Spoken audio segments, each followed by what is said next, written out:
Halo semuanya, balik lagi di kanal aku ya, dan semoga kabarnya sehat selalu. Nah, di video kali ini aku mau bahas tentang penggunaan kata lui. Pasti kalian kayak udah sering banget ya dengar kata ini, tapi gimana sih cara pakainya? Karena lui itu bukan nama orang atau bukan nama benda, tapi dia merupakan sebuah kata ganti orang. Nah, jadi misalnya kalau kalian lihat contoh kalimat kayak gini ya, cette voiture est à lui, cette voiture est à lui. Ini adalah mobilnya. Kemudian, ça me fait de la peine pour lui. Ça me fait de la peine pour lui. Aku merasa kasihan padanya. Nah, jadi lui kalau diterjemahkan ke dalam bahasa Indonesia dia menjadi nya. Jadi referensi lui itu merujuk pada kata ganti orang. Tapi bagaimana sih caranya kita mengetahui hal-hal seperti itu? Nah, sekarang kita lihat lebih detail lagi tentang penggunaan kata lui ini. Nah, seperti yang udah aku jelasin tadi, kalau lui itu digunakan sebagai kata ganti orang. Kemudian penggunaannya selalu ditandai dengan adanya preposisi a. Ya, itu sebagai salah satu contoh aja. Tapi sekalipun ada preposisi apapun, kamu bisa menggunakan kata ganti ini. Oke, jadi kita lihat contohnya yang pertama. Je pars à Pierre. Je pars à Pierre. Kan ada à Pierre di sana, ada preposisi a di sana. Nah, kalau kita buat kalimatnya supaya tidak berulang, jadi kita menggunakan kata lui untuk menggantikan à Pierre. Jadi, je pars à Pierre akan berubah menjadi je lui pars. Je lui pars. Oke, sampai di sana paham? Semoga demikian ya. Oke, jadi kira-kira seperti itu. Sekalipun kita ganti kata kerjanya menjadi demander atau meminta, dia akan berubah menjadi seperti ini. Je demande à Pierre. Je demande à Pierre. Aku meminta kepada Pierre. Dia akan berubah menjadi je lui demande.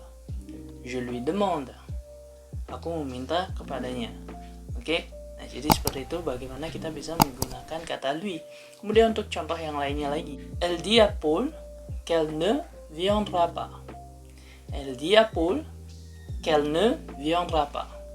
Dia bilang kepada Paul kalau dia tidak akan datang. Nah, kalimat ini akan berubah menjadi elle lui dit qu'elle ne viendra pas. Dia bilang kepadanya bahwa dia tidak akan datang.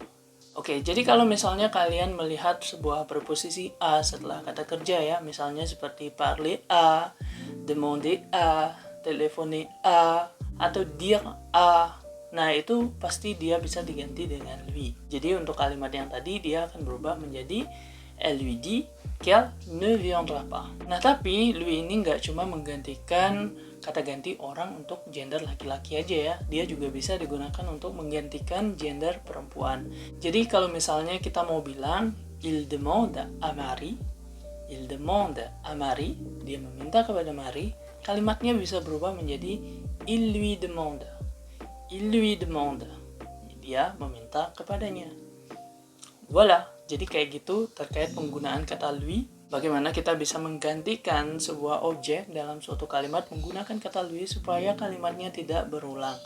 Oke, nah materi ini juga sebenarnya udah pernah aku bahas sebelumnya di video tentang COD dan juga COI ya dalam bahasa Prancis. Nah, bagian yang ini masuk ke dalam COI. Jangan lupa untuk nonton videonya juga. Nanti akan aku taruh linknya di deskripsi. Atau misalnya kamu lebih tertarik untuk membaca materi COI ini, kamu juga bisa klik linknya di deskripsi. Aku pasti bakal cantumin di sana. Oke, jadi makasih banget udah nonton videonya sampai selesai. Jangan lupa subscribe buat yang belum, like juga, dan sampai jumpa.